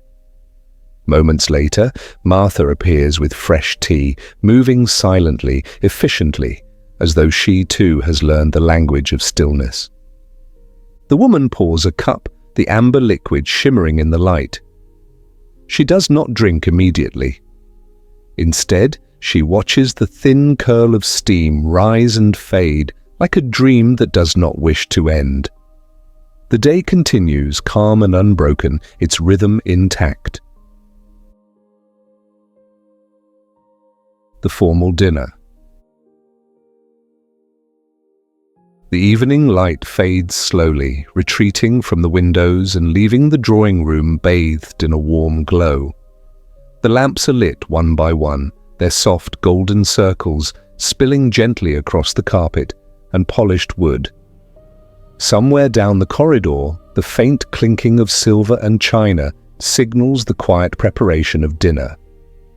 The household shifts again, not into haste, but into ceremony. In her chamber upstairs, the woman sits before her dressing table. The last traces of daylight linger in the mirror, softening the reflection of her face. Martha moves quietly behind her, laying out the evening gown upon the bed, a deep shade of plum satin, rich but subdued. It is not meant to dazzle, only to show refinement.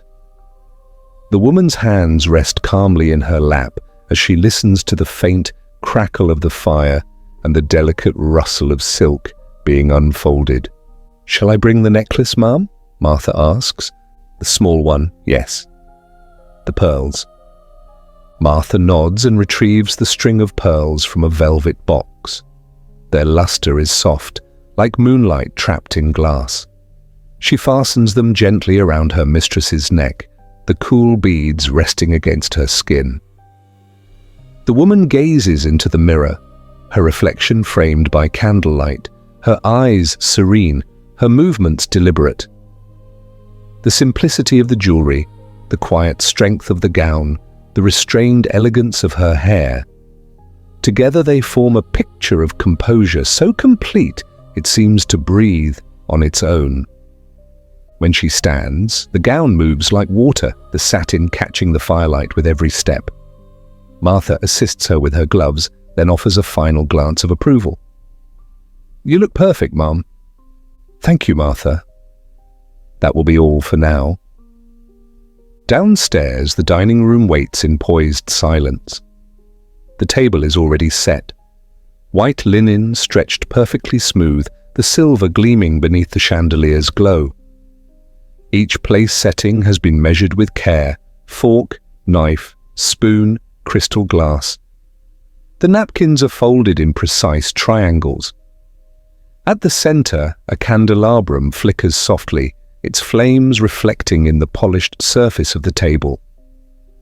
When the woman enters, she pauses at the doorway for a moment, absorbing the stillness. The scent of roasted meat and herbs mingles with that of candle wax and polished silver. A few guests are already assembled. Familiar faces, each one carrying that same air of quiet decorum. The evening will not be grand, only proper. That is enough. "Good evening, Mrs. Blackwood," says one of the gentlemen, bowing slightly. "Good evening, Mr. Harcourt. How kind of you to join us." She offers her hand lightly, a gesture of grace, not of intimacy. Each greeting follows the same rhythm, polite, unhurried, balanced. When everyone is gathered, Harold, her husband, enters with calm authority. He stands at the head of the table, offering a few courteous words before seating the guests. "Shall we begin?" Chairs slide gently against the carpet. The sound is subdued, almost musical. Servants enter and depart with the practiced precision of ritual.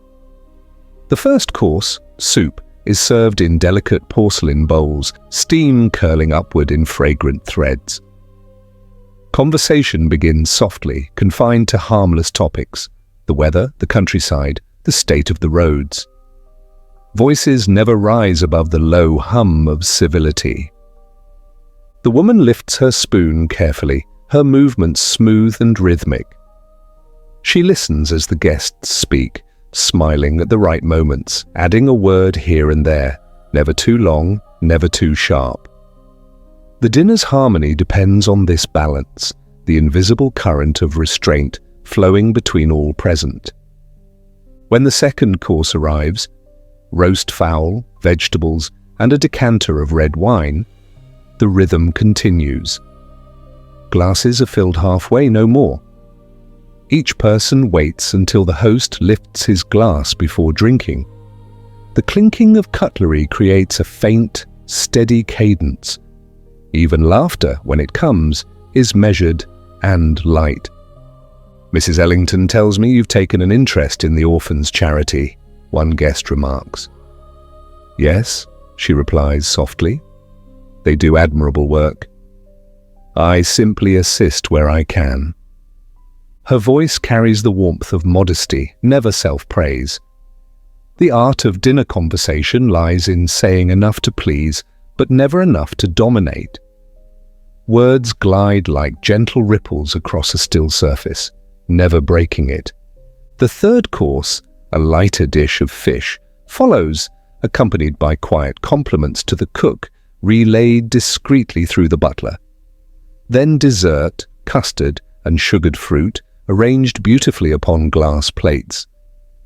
The candles burn lower now, their light mellow and golden. The air hums with the soft murmur of conversation, the faint ring of crystal, the whisper of fabric as guests adjust their posture. No controversial subject ever disturbs the flow. Politics, religion, strong opinions all remain unspoken. This is not a place for argument or passion. It is a sanctuary of civility where tone matters more than thought and grace more than conviction. Harold guides the conversation gently, asking each guest about their family, their travels, their recent readings. The woman listens attentively, adding the occasional thoughtful remark. When laughter arises, it is subdued, warm but contained, the kind that fades rather than echoes. At the appropriate moment, the servants return with coffee and small biscuits. The scent fills the air, blending with the last traces of the meal. The guests relax slightly, chairs shifting, voices softening. The mood of the evening settles into perfect equilibrium. Not joy, not weariness, but a calm satisfaction. "Will you take more coffee, Mrs. Ellington?" "Just a little, thank you." The woman pours it carefully, the dark liquid gleaming in the lamplight. Every motion feels ceremonial, an unspoken assurance that all is as it should be. The silver spoons rest quietly in the cups, their faint chime fading into the stillness of the room. When the final plate has been cleared and the last cup emptied, Harold rises. "A most pleasant evening," he says, his voice low but sure. The guests respond with murmured approval, and soon they begin to depart, each farewell a small performance of politeness, a curtsy, a nod, a soft word of thanks. At last, when the door closes behind the final guest, the woman exhales softly. The room is quiet again, filled only with the fading warmth of candlelight and the scent of polished wood. The dinner has gone exactly as it should, serene, balanced, unblemished. She lifts one candle from the table and carries it to the mantel, watching the flame dance in the mirrored glass. The light trembles, then steadies. In that reflection, she sees not just herself, but the calm order of her world, a world where grace is the highest form of peace. After dinner and the hour of tea. The formal dinner fades into stillness like a long breath exhaled. The sound of footsteps softens, the echo of departing voices lingers briefly in the hall, and then quiet folds over the house once more. The dining room, still glowing with the warmth of candlelight, is left behind. The air there is heavy with the scents of roasted herbs and polished silver. But beyond the threshold, the drawing room awaits. Softer, lighter, a haven for gentle conversation and slow reflection. The woman leads the way, her steps unhurried upon the carpeted floor. Her gown moves like liquid shadow, whispering faintly with each motion. The guests follow at a polite distance, voices low, their laughter muted as though they have agreed, without words, to preserve the delicate calm of the evening. Servants move quietly ahead of them, opening the doors, adjusting the lamps, ensuring the fire burns bright enough to offer comfort without glare. The drawing room feels different now from its afternoon stillness. The light is deeper, more golden. The air carries a trace of orange peel and clove from the tea that is already being prepared. On the low table near the sofa, the silver tray gleams softly. Teapot, cream, sugar, porcelain cups, all perfectly aligned. As the guests settle into their chosen seats, the woman gestures gently toward the tea service. "Will you take tea, Mrs. Ellington?" she asks. "Thank you, yes." "Just a little milk, if you please." The woman pours with care. The stream of tea flows like amber silk, curling steam rising from the cup. A second cup follows, then a third, each poured to the same quiet rhythm. The scent fills the air, rich, calming, familiar. Around it, the soft hum of polite voices begins again, weaving through the room like a lullaby. The gentlemen speak first, their tones low and measured, trading polite reflections on travel and the theatre. The ladies respond with equal poise, observations about gardens, books and the changing weather. No topic is urgent. No voice seeks to dominate. The conversation drifts like the faint crackle of the fire, neither sharp nor dull, simply continuous like a gentle current. A clock on the mantel chimes softly, 9:30. The sound carries through the room, marking time not as an interruption, but as a reminder of the evening's graceful pace. The woman glances toward it, then back to her guests, smiling faintly. Her role now is not to entertain, but to maintain equilibrium, ensuring that the air remains as even and tranquil as the tea's surface in its cup. Martha enters silently to replenish the teapot. She moves like a shadow, her steps noiseless, her presence acknowledged with a single nod. The woman murmurs a quiet "thank you" before turning her attention back to the conversation. One of the gentlemen seated near the fire leans slightly forward. "Do you ever find," he begins, his voice thoughtful, "that evenings such as these are the most restful moments of the week?"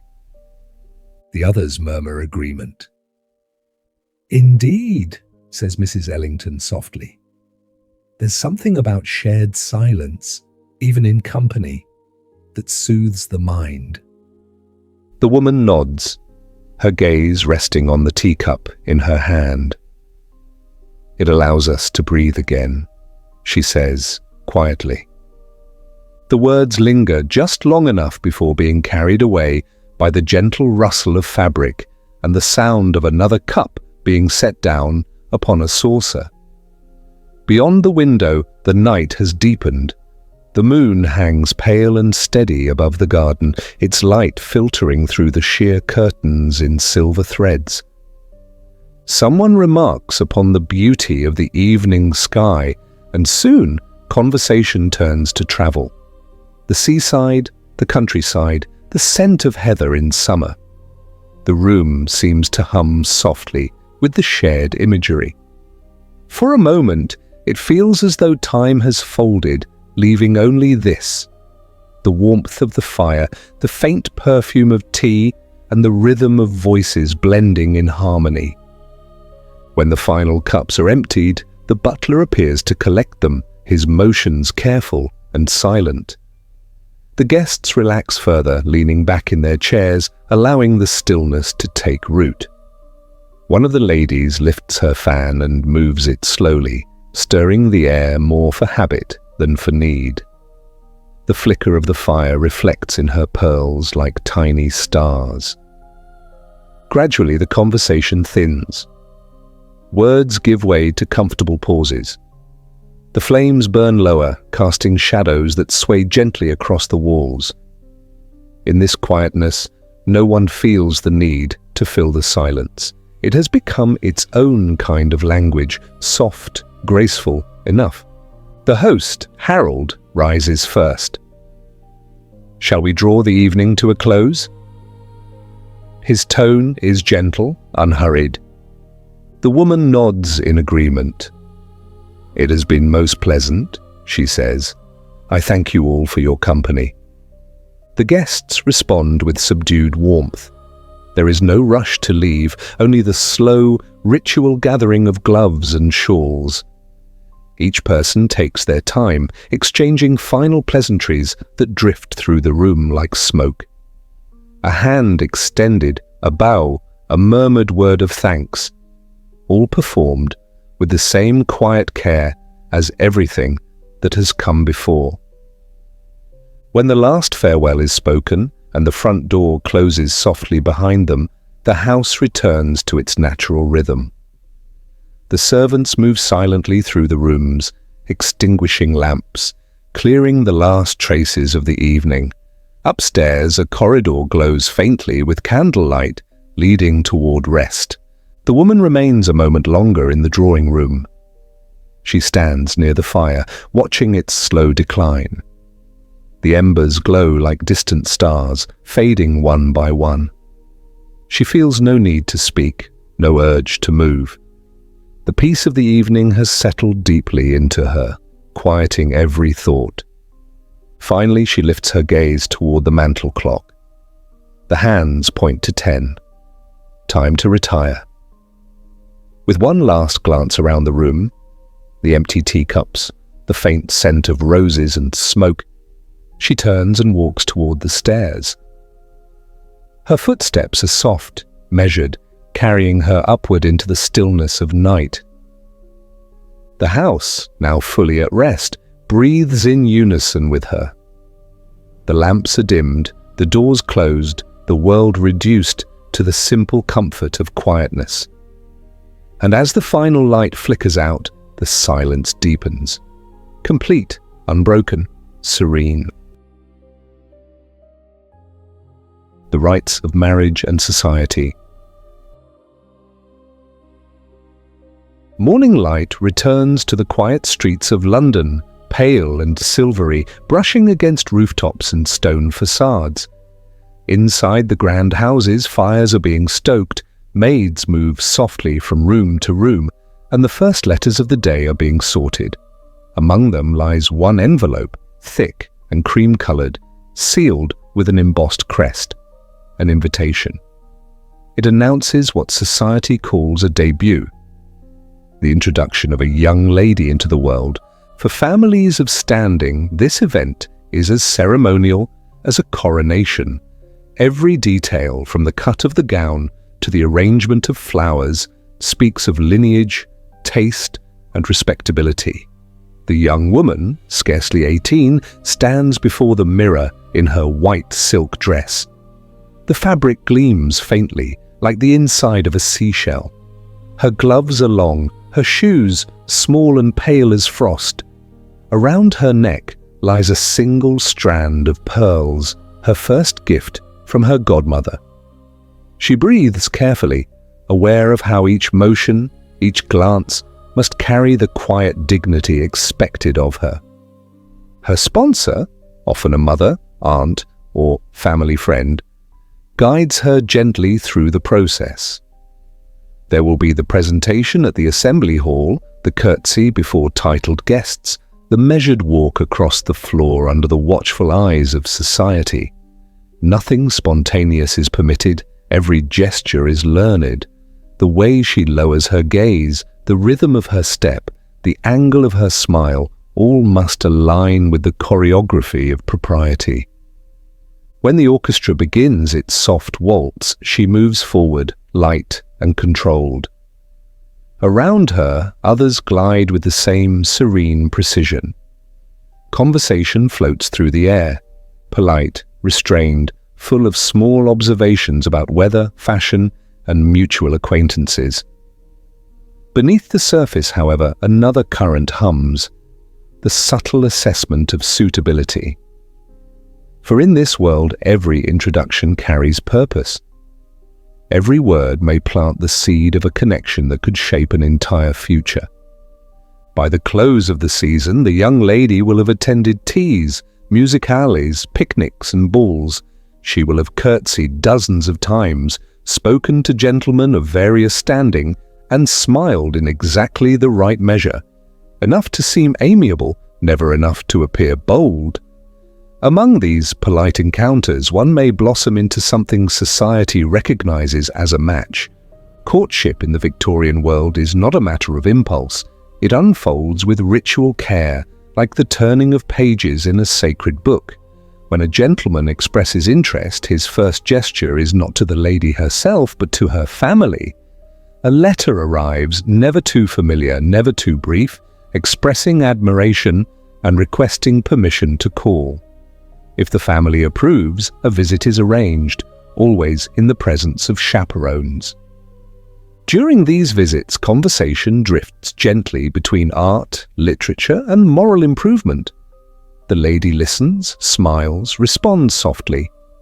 Her chaperone, seated nearby, observes the tone of every word, the pause between phrases, the posture of both parties.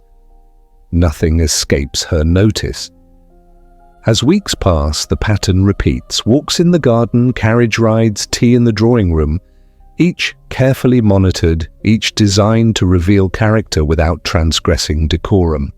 The slightest deviation, a glance too direct, a question too personal, could jeopardize everything. For in this society, reputation is not a private possession, but a fragile fabric woven by the hands of many.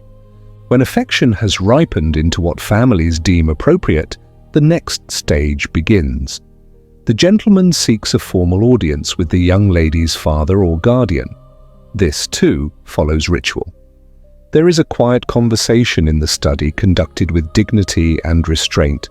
No emotion is raised, no sentiment declared aloud. Instead, matters of income, lineage, and future prospects are discussed, with the calm logic of a transaction. Only after consent is granted may the gentleman offer a proposal to the lady herself. Even then, it is an act of formality as much as feeling. The words are measured, rehearsed, and the answer, though anticipated, is delivered with modest hesitation. Her acceptance, sealed by the faint blush of her cheek and the drop of her gaze, transforms her from debutante to fiancée. The engagement is announced in the newspapers and marked by visits, gifts, and the exchange of calling cards embossed with new initials intertwined. Invitations begin to circulate. Seamstresses and jewelers are consulted. Every family member has a role, some practical, others symbolic, all contributing to the construction of what society deems a proper union. The wedding itself is a masterpiece of order.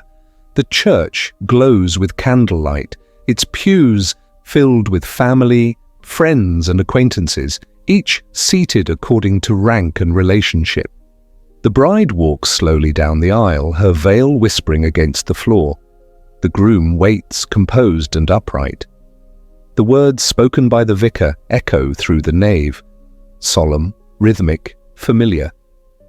Promises are made not only between two people, but between two families, two lineages, two futures entwined by duty and expectation. When the ceremony ends, the bells ring out across the rooftops. Outside, carriages wait to carry the guests to the wedding breakfast, where silver platters gleam and champagne glows pale in crystal glasses. The conversation resumes, light, orderly, full of congratulations. The couple smiles, their movements synchronized like dancers who know their steps by heart. To those who watch, it appears as a perfect harmony, two lives aligned within the frame of tradition. Yet beneath the surface lies an understanding unspoken. Marriage in this world is less the union of hearts than the joining of houses.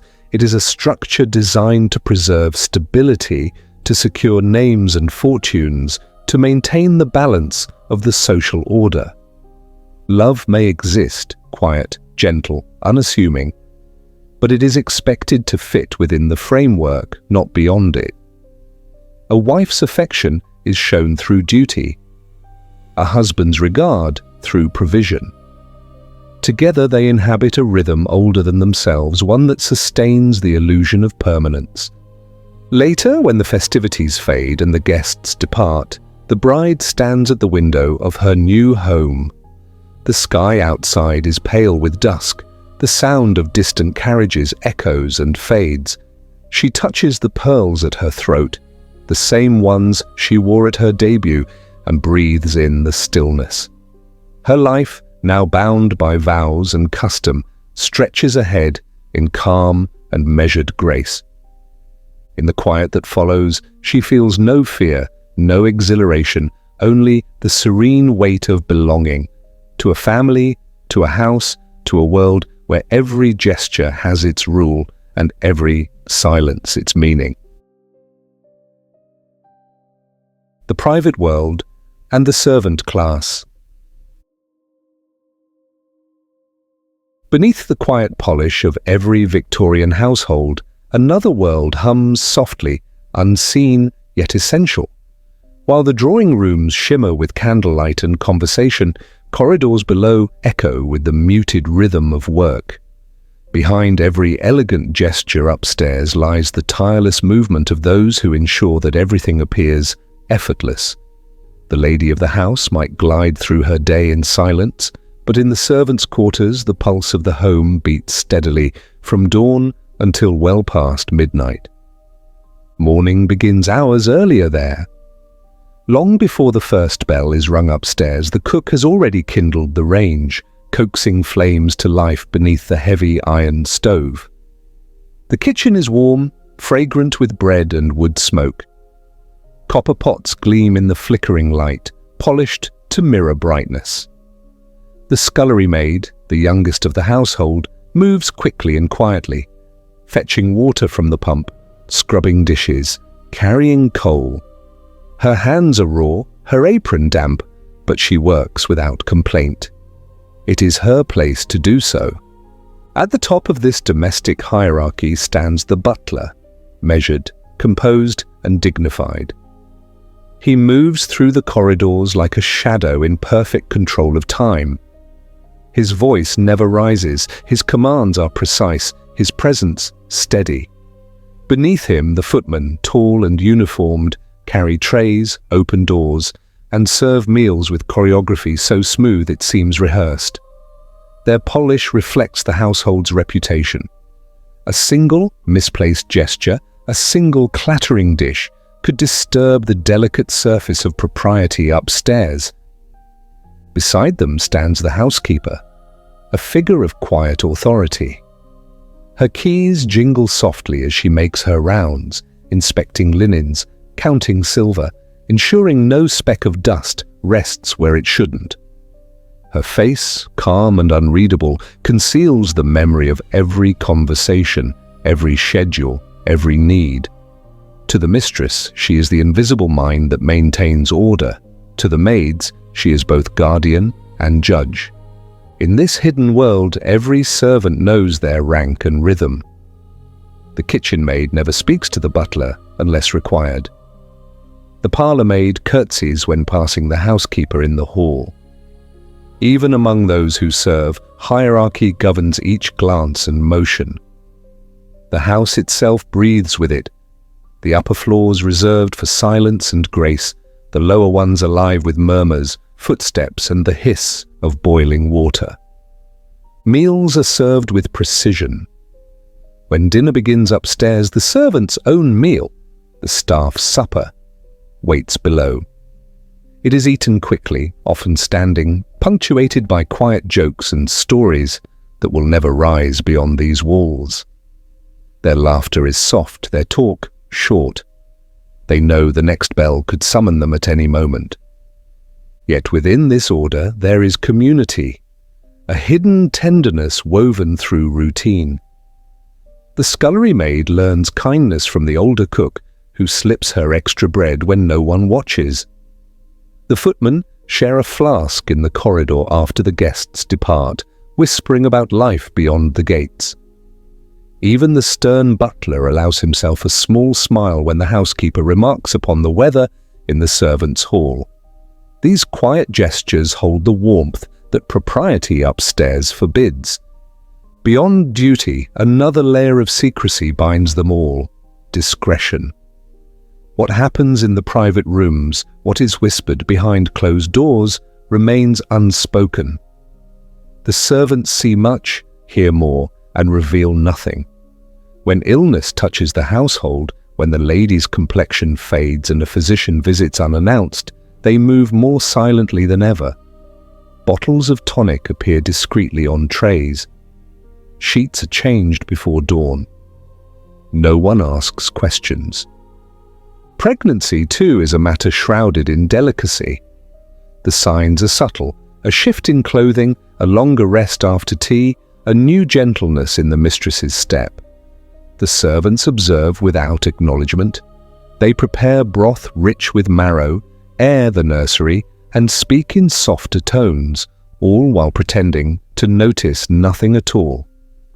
Months later, when the quiet cries of an infant echo faintly from upstairs, the household continues as though nothing extraordinary has occurred. Joy in this world is expressed through order, not celebration. Sickness, when it comes, brings its own quiet ritual. The air thickens with lavender and vinegar. Candles burn through the night in the sick room.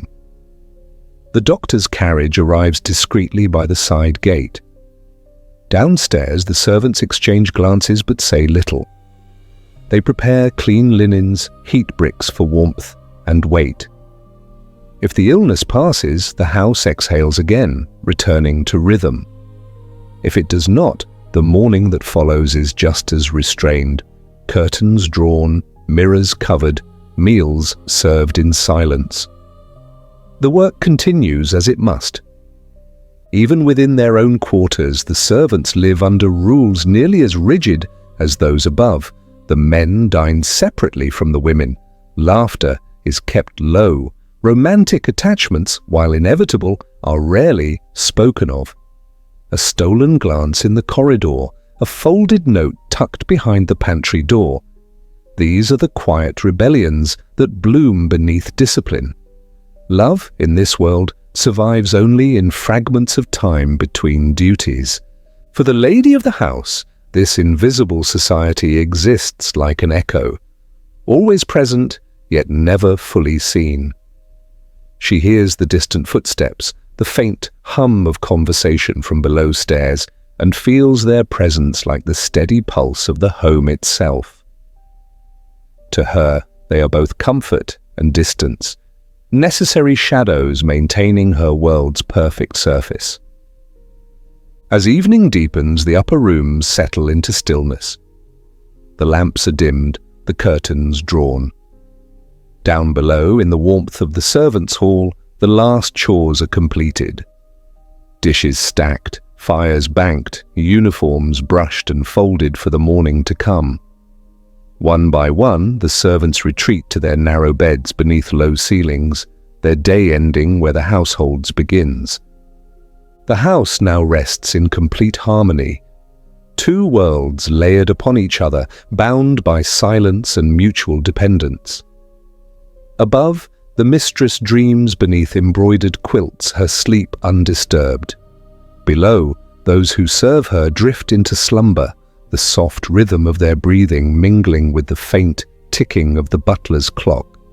In the deep hush that follows, the boundary between these worlds fades. The same roof shelters them, the same night enfolds them, and the same quiet order sustains them both. The visible grace above, the unseen devotion below.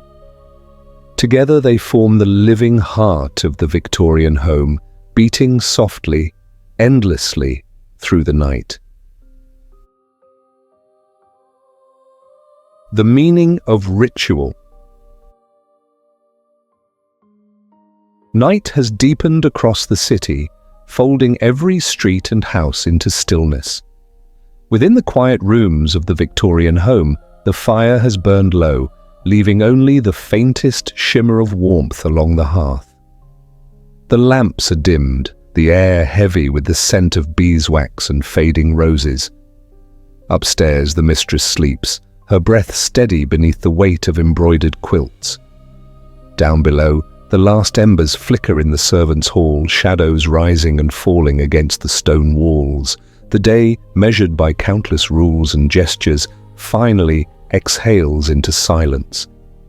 This silence, though, is not emptiness. It is the pause between one ritual and the next, the heartbeat of a world built upon order. For in the Queen Victorian age, etiquette was not merely a collection of manners, it was the architecture of life itself. Each movement, each word, each pause had meaning.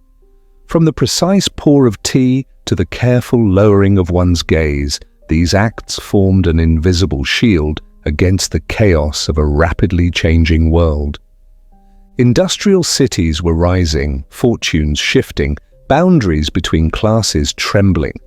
Amid such uncertainty, rules became a kind of anchor. To know what to do, how to act, when to speak. These were not small comforts. They were survival. Politeness softened fear. Routine disguised anxiety. Etiquette became the quiet machinery that held society together when everything else seemed uncertain. For the woman at the center of this world, the rules offered both protection and confinement. They gave her purpose, each day mapped out with reassuring precision. Yet they also wove delicate walls around her, made of silk and expectation. She knew when to curtsy, when to smile, when to remain silent. But beneath that composure lived a pulse of longing, a faint ache for something unmeasured, something free. Still she found peace within the rhythm. There was comfort in the slow pour of morning tea, the rustle of dresses in the afternoon, the glow of evening candles. The predictability of it all became its own kind of serenity. Within the web of constraint, she discovered beauty. Not in rebellion, but in grace. The same could be said for those below stairs, whose lives were equally ordered, though in different form. They too lived by ritual, rising before dawn, moving through tasks marked by sound rather than clock. The clink of glass, the sweep of broom, the muffled ring of a bell. Their world, like the one above, was bound by duty. Yet even in their exhaustion there existed a quiet pride, a sense that the care they gave to each polished surface or folded linen was part of something larger, a harmony of purpose that stretched through every level of the house. Together these two worlds formed a single organism, breathing in time with itself. The mistress and the maid, the gentleman and the butler, each played their part in maintaining the illusion of perfect order. The rules, though different in language, bound them all. And within that structure, a curious kind of humanity bloomed. For beyond the etiquette, beyond the rituals and restraint, there were always moments of kindness that slipped through the cracks. A servant leaving flowers on a windowsill, a lady asking after a maid's ailing mother, a shared glance of sympathy when words would have been improper. These quiet mercies transcended rank and rule. They reminded everyone, from drawing room to scullery, that beneath the lace and polish, they were all simply human. Perhaps that is the secret the Victorians understood, even if they never spoke it aloud. That order, when rooted in care, could become a kind of love.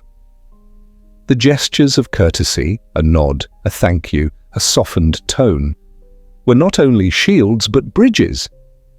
They carried gentleness from one soul to another, hidden beneath layers of formality, yet no less real for their disguise. Now, as the night stretches toward dawn, the house lies perfectly still.